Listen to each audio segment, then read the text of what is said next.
সাম্প্রতিক সময়ে দুটো খুব মর্মান্তিক বিমান দুর্ঘটনা ঘটল বাংলাদেশে। বিশেষ করে কদিন আগে ঢাকার উত্তরায় মাইলস্টোন স্কুল ও কলেজের উপর বিমানবাহিনীর একটা ট্রেনিং বিমান বিধ্বস্ত হল।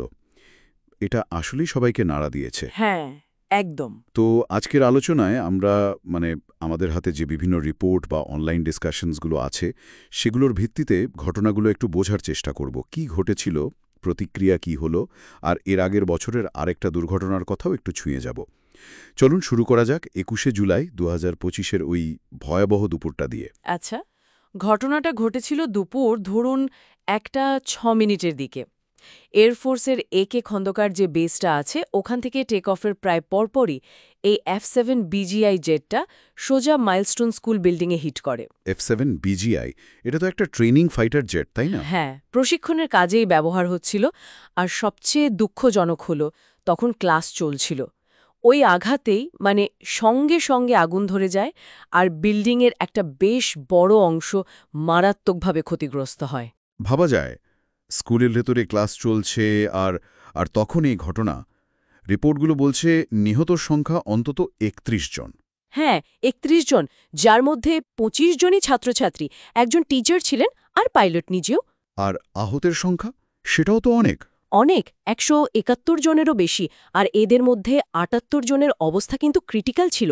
অনেকেই মারাত্মকভাবে দগ্ধ হয়েছিলেন। আর বয়সগুলো ৮ থেকে ১৪ বছর, বেশিরভাগই শিশু। ঠিক। এই ভয়াবহতা দেখে কিন্তু অন্তর্বর্তীকালীন সরকার প্রধান মোহাম্মদ ইউনুস উনি দ্রুতই পদক্ষেপ নেন। পরদিন ২২শে জুলাই জাতীয় শোক দিবস ঘোষণা করা হয়। হ্যাঁ, দেখেছিলাম। পতাকা অর্ধনমিত রাখা হয়েছিল। হ্যাঁ, আর বিশেষ প্রার্থনাও ছিল। আর একই সাথে হাইকোর্ট থেকেও কিন্তু নির্দেশনা আসে, একটা বিশেষজ্ঞ তদন্ত কমিটি সেটা গঠন করতে বলা হয়েছে। আর বিমানের যে মেইনটেনেন্স রেকর্ড রক্ষণাবেক্ষণের সব কাগজপত্র সেগুলো পাবলিশ করার দাবি উঠেছে। ক্ষতিপূরণের কথাও তো শুনছিলাম। হ্যাঁ, একটা দাবি উঠেছে আদালতে, নিহত প্রত্যেক ছাত্রছাত্রীর পরিবারের জন্য ৫ কোটি টাকা আর যারা আহত হয়েছে তাদের জন্য ১ কোটি টাকা। এই অঙ্কটা কিন্তু বেশ তাৎপর্যপূর্ণ। অবশ্যই। আর এর পাশাপাশি সাধারণ মানুষের রিয়াকশনও ছিল চোখে পড়ার মতো। ছাত্রছাত্রী, অভিভাবক, তারা রাস্তায় নেমে এসেছিলেন। ঠিক। তাদের মূল দাবি ছিল স্বচ্ছতা, জবাবদিহিতা।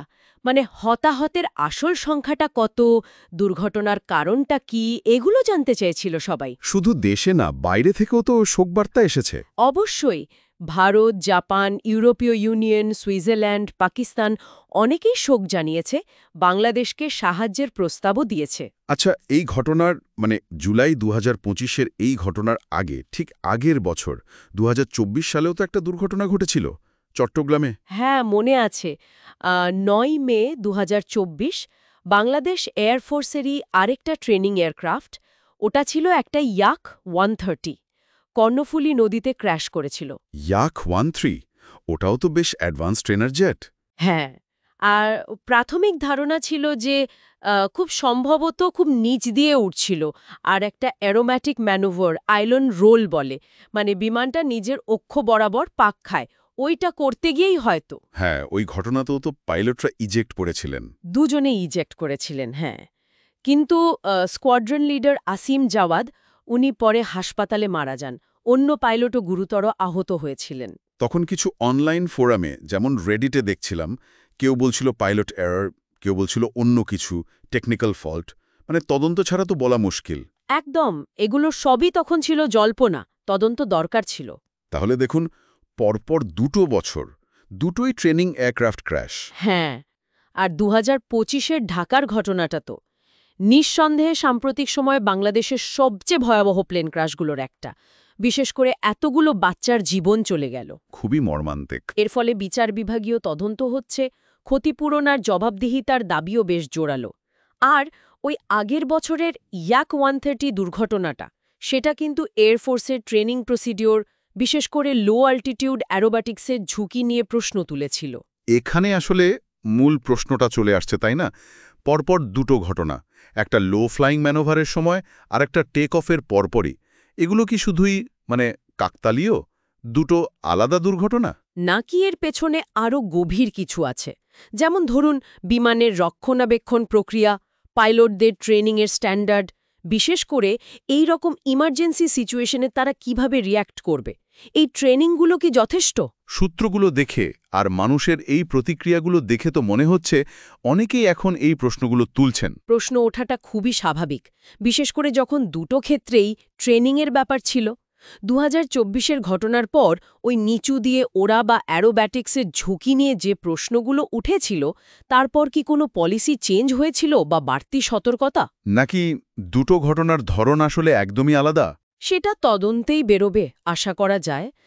তবে হাইকোর্টে যেই মেইনটেন্যান্স রেকর্ডগুলো চাওয়া হয়েছে, সেগুলো যদি সত্যিই পাবলিক করা হয়, তাহলে হয়তো স্বচ্ছতার দিকে কিছুটা এগোনো যাবে। আসলেই ঢাকার ঘটনাটা একটা জাতীয় ট্র্যাজেডি, কোনো সন্দেহ নেই। এরপরে যে আইনি পদক্ষেপ, স্বচ্ছতার দাবি, এগুলো খুবই জরুরি। আর আগের বছরের ঘটনাটা বর্তমান পরিস্থিতিকে একটা ব্রডার কনটেক্সটে দেখতে সাহায্য করে। ঠিক।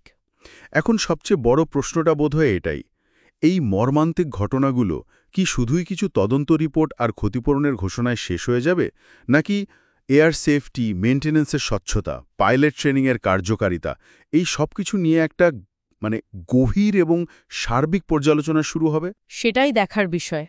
সময়ই বলে দেবে।